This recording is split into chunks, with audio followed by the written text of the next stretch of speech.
graduation party. This problem is a project management example for which you must determine the order of activities that each task can be performed, as well as the required start times based on their durations and the critical path. To do this, the problem first asks us to create a dependency matrix. A dependency matrix helps to visualize which activities provide information to other activities, or in other words, which activities must be completed before allowing the three friends to move on to their next task. To create it, start out by listing each of the activities that they must perform. I have listed them and labeled them activities 1 through 9. Then, carefully examine which activities require another activity to be completed. In this example, final exams must be completed before they can start arranging live music, evaluating party sites, or preparing a guest list. I've indicated this with X's. Working through the activities, the potential party sites must be evaluated before visiting the top 2 party sites. And the guest list and RSVPs must be returned before booking hotel rooms or creating the t-shirts.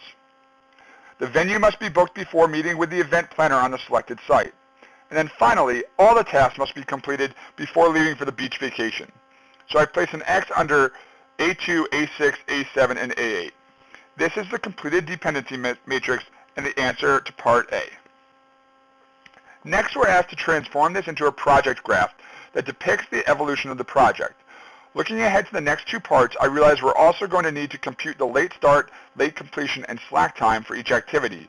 So I'm going to set up my project graph in a manner that conveniently captures all of these data points. In this graph, the nodes represent the activities and the arrows represent precedence relationships. So transferring the information from the dependency matrix, we can see that activities A2 and A3 and A4 all require A1 to be completed. Likewise, A6 and A7 are dependent on the completion of A4. And then A9 is dependent on the completion of A2, A8, A6, and A7. The middle cell above the activity number contains the duration of each of these activities. This is the answer to part B. Next, in order to determine the late start, late completion, and slack times, you must first determine the earliest start and completion times. To do this, we start with the first activity, and its earliest start time is at time 0. Its earliest completion time is therefore that earliest start time plus the duration, or equal to 5. For all subsequent activities, we follow a similar process. In cases in which an activity is dependent on the completion of more than one activity, the earliest start time is the maximum of the earliest completion time of the dependent activities, as seen for the case of A9, where its preceding activities have earliest completion times of 10, 19, 15, and 18. The earliest completion time of A8 is 19 days, and because A9 cannot begin before this step has been completed, it can't start before the 19th day, despite the fact that the other activities are already done. We can then use this information to compute the latest start and completion times and the critical path. Now we're going to start with the last activity. Its latest completion time is equal to the earliest completion time, assuming you want to complete the project as soon as possible. And its last start time is then the latest completion time minus the duration, or 22 minus 3 is equal to 19. A similar process is followed for all remaining activities. For those in which a prior activity has more than one dependency, the latest completion time is the minimum of the latest start time of its dependent activities.